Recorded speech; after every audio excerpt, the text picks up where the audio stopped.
Bienvenue à tous dans cette nouvelle vidéo. Aujourd'hui, on va voir ensemble quelle société vous devez ouvrir en fonction de votre profil.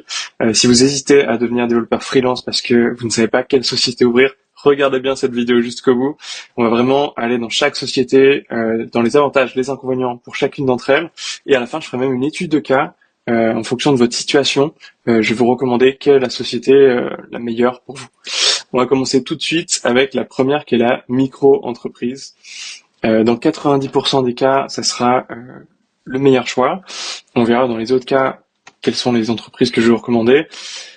Pour moi, le premier avantage avec la micro-entreprise, c'est que c'est une simplicité administrative, pardon. C'est très allégé, il y a peu de comptabilité, vous n'avez pas de bilan comptable à la fin d'année. Bref, c'est quand même très très simple. C'est pensé pour des gens qui sortent du salariat, qui veulent se lancer dans l'entrepreneuriat, dans le freelancing, pour mettre un pied un peu dans ce monde d'entrepreneuriat. Deuxième avantage, c'est la fiscalité qui est quand même très avantageuse. Vous avez des charges sociales qui sont réduites et les impôts qui sont assez réduits également. Un autre avantage, c'est que tant que vous facturez pas aux clients, tant que vous ne générez pas de chiffre d'affaires, vous n'avez pas de charges à payer. Troisième avantage de la micro-entreprise, c'est que c'est juste idéal pour débuter puisque vous n'avez aucune avance de cotisation sociale. C'est adapté pour tester une activité. Vous avez peu de frais. Vous passez sur Shine par exemple, le premier prix à l'heure où je tourne la vidéo, c'est 7 € par mois. Pour ouvrir votre compte en banque professionnelle, créer votre auto-entreprise, c'est vraiment peu cher. Il y a quand même des inconvénients à la micro-entreprise. Le premier, c'est le plafond du chiffre d'affaires, qui est limité à 77 700 €. À l'heure où je tourne la vidéo, on est en 2024, pour les prestations de services. Grosso modo, ça vous fait quand même entre 4 000 et 4 500 € net par mois quand vous atteignez ce plafond. Donc ça vous fait déjà un bon revenu. Sachez tout de même qu'il y a deux manières de dépasser ce plafond. La première, c'est de dépasser le plafond 2 années consécutives. Et enfin, la troisième année, vous devez obligatoirement fermer votre micro-entreprise et passer en société. La deuxième façon de dépasser le chiffre d'affaires de 77 700 €, c'est de le faire 1 an sur 2. Vous pouvez tout à fait légalement faire une année à 75 000 € et la deuxième année faire plus de 100 000 € de chiffre d'affaires. La troisième année, vous redescendez en dessous du plafond de 77 700 €. Ça, c'est tout à fait légal. Enfin, vous avez une déduction. Par contre, le deuxième inconvénient, pardon, c'est le fait que vous pouvez ne pas déduire de charges. Justement, la déduction des charges, c'est ce qu'on verra avec les autres types de sociétés. Donc, c'est-à-dire que vous ne pouvez pas déduire les frais professionnels. Vous ne pouvez pas déduire une partie de votre loyer si vous travaillez depuis chez vous, vos déplacements. Voilà, tout ça n'est pas déductible de votre société. Deuxième société qu'on va voir ensemble, c'est la SASU, aussi appelée Société par action simplifiée unipersonnelle. On va préférer SASU, c'est plus simple. On va voir tout de suite les avantages. La première, c'est la flexibilité au niveau fiscal. Vous pouvez choisir d'être imposé soit à l'IS, ce qu'on appelle l'impôt sur la société, soit à l'IR, impôt sur le revenu, sachant que pour l'IR, c'est limité pendant 5 ans. Sachez que actuellement, il y a un flou juridique. Donc pour ça, je vous conseille d'aller voir un comptable si vous optez pour la SASU à l'IR, parce qu'il y a un flou juridique, c'est-à-dire que l'État n'a pas encore choisi comment sera imposé quand vous êtes une SASU à l'IR, c'est-à-dire que pour le moment, vous n'avez que très peu d'impôts. Donc ça peut être un avantage, mais sachez que c'est valable que pendant 5 ans. Deuxième avantage de la SASU, c'est que vous n'avez pas de charge sociale sur les dividendes. C'est optimal en fait pour vous verser une partie de votre revenu en salaire tous les mois et compléter avec des dividendes. Les dividendes, c'est une autre méthode pour vous verser de l'argent. Quand vous avez une société, vous pouvez vous verser des dividendes. Pour information, vous les versez que une fois par an à la fin de l'année. Voilà, donc vous pouvez faire un mixte entre vous verser un peu de salaire tous les mois, de quoi vivre, et des dividendes, puisque vous avez une imposition qui est plus légère sur les dividendes. En troisième avantage, c'est le statut assimilé salarié. C'est la meilleure couverture sociale qui peut être proposée lorsque vous avez une SASU comparée à une EURL, qu'on verra juste après. Donc surtout au niveau de l'arrêt maladie et de la retraite. Quatrième avantage de la SASU, c'est que c'est une image plus professionnelle. Vous êtes plus en micro ou auto-entreprise, c'est la même chose. C'est un peu plus crédible au niveau de vos clients. Enfin, on va voir les inconvénients de la SASU. Il y a une gestion qui est plus complexe, vous avez des obligations comptables, vous devez faire des bilans comptables, une comptabilité qui est plus complète. Donc ça, c'est plus lourd de manière administrative. Enfin, vous avez des charges sociales qui sont fixes, salaire qui est soumis aux charges dès le premier euro, même en l'absence de chiffre d'affaires. Troisième inconvénient, c'est le coût de la création et la gestion. Lorsque vous choisissez une SASU ou une URL, qu'on verra juste après, vous devez obligatoirement passer par un comptable qui vous coûte entre 2000 à 3000 euros par an environ. Donc ça reste des coûts assez élevés. Là où la micro-entreprise est un très bon choix pour débuter, puisque vous n'avez pas besoin de comptable. Troisième option, c'est l'URL, c'est l'entreprise unipersonnelle à responsabilité limitée. Là, vous avez le régime TNS, qui est travailleur non salarié. C'est des charges sociales qui sont un peu plus faibles que pour un assimilé salarié, donc en SASU. Donc, vous l'avez compris, vous payez moins de charges. C'est un des avantages de charges sociales avec le URL. Deuxième avantage, c'est la protection sociale, qui est quand même acceptable, qui est bien. Elle est moindre qu'en SASU, mais elle reste correcte pour les indépendants.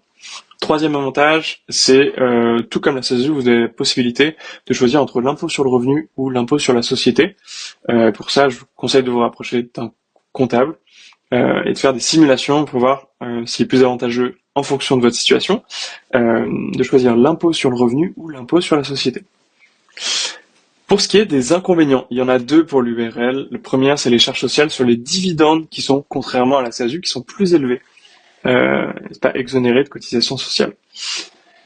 Deuxième inconvénient, c'est le coût de création et de gestion. Là, c'est comme une SASU, vous devez passer par un comptable qui va vous coûter entre 2 à 3 000 euros par an. Enfin, quatrième cas, qui est le portage salarial. L'avantage, c'est que c'est une simplification totale. Vous n'avez pas besoin de créer une structure, vous êtes salarié de la société de portage qui gère tout à votre place. En gros, la société de portage, elle se place en tant qu'intermédiaire entre le client et vous. Et elle s'occupe de la facturation, charges sociales, etc. C'est aussi un bon moyen de commencer. Deuxième avantage, c'est que vous avez une couverture sociale comme si vous étiez salarié. En fait, vous gardez votre statut de salarié. Donc vous avez le droit au chômage, arrêt maladie, retraite, etc. Pour ceux qui viennent quand vous venez du salariat et que vous vous lancez en freelance, voilà, vous retrouvez tous les avantages auxquels parfois les salariés sont attachés. Troisième avantage, c'est la sécurité. C'est idéal pour ceux qui veulent tester une activité puisque vous avez un filet de sécurité. Maintenant, ce n'est pas tout rose, on va voir les inconvénients. Et le premier inconvénient, c'est son coût. Évidemment, la société de portage ne fait pas ça par bonté de cœur. Il y a des frais de gestion qui est imputé à votre chiffre d'affaires. Souvent, c'est un pourcentage de votre chiffre d'affaires qui est prélevé, qui représente entre 5 à 15% de votre chiffre d'affaires. C'est quand même énorme sur le long terme. Deuxième inconvénient, c'est que vous avez moins d'autonomie puisque vous dépendez de la société de portage. Le troisième, qui est lié au second, c'est le manque d'autonomie, c'est que vous pouvez pas vraiment faire d'optimisation fiscale puisque vos revenus sont intégralement soumis aux charges salariales. Vous avez un statut de salarié quand vous passez par une société de portage. On a vu les 4 types de sociétés. Si on fait un récap, la micro-entreprise, la SASU, le URL et le portage salarial. Maintenant, donc déjà avec tout ça, vous devez avoir un peu plus de pistes et d'idées en fonction de votre situation, quel est le meilleur choix pour vous. On va voir maintenant, dans le dernier cas, pour qui, en fait, en fonction de votre situation, quelle structure je vous recommande. Je vous ai fait ça pour vraiment vous simplifier la tâche.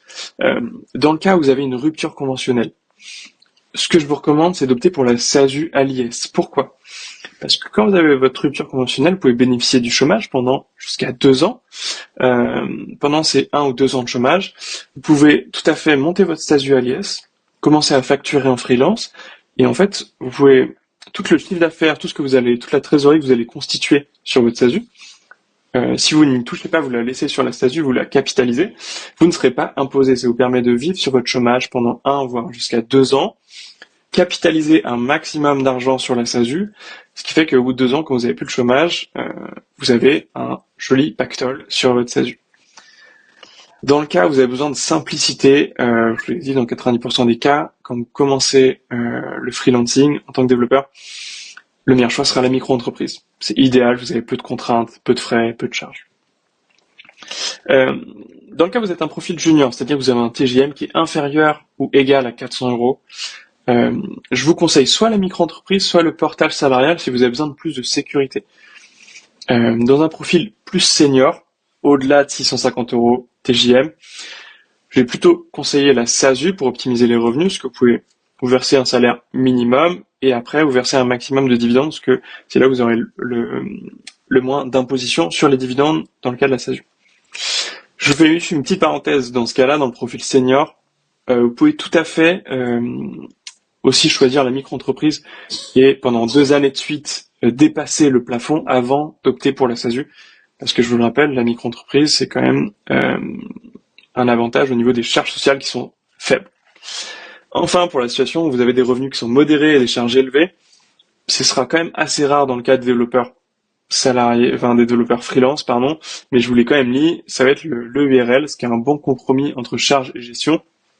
Mais dans le cas des développeurs salariés, c'est vraiment le dernier choix. Le URL, pour moi, c'est vraiment le dernier choix. Enfin, dans la situation où vous devez faire un achat immobilier à court ou moyen terme, ça va être le portage salarial. On me dit souvent, c'est ah oui, mais je veux pas passer développeur freelance parce que j'ai besoin de faire un achat, j'ai besoin d'acheter ma résidence principale. Non, c'est une fausse bonne idée. Vous pouvez tout à fait vous lancer en freelance, doubler vos revenus et passer par le portage salarial, ce qui vous permet en fait d'avoir un statut de salarié, ce qui vous facilite l'emprunt auprès des banques. Voilà, c'est vraiment le meilleur choix lorsque vous voulez faire un achat immobilier. C'est tout pour cette vidéo, j'espère qu'elle vous aura été utile.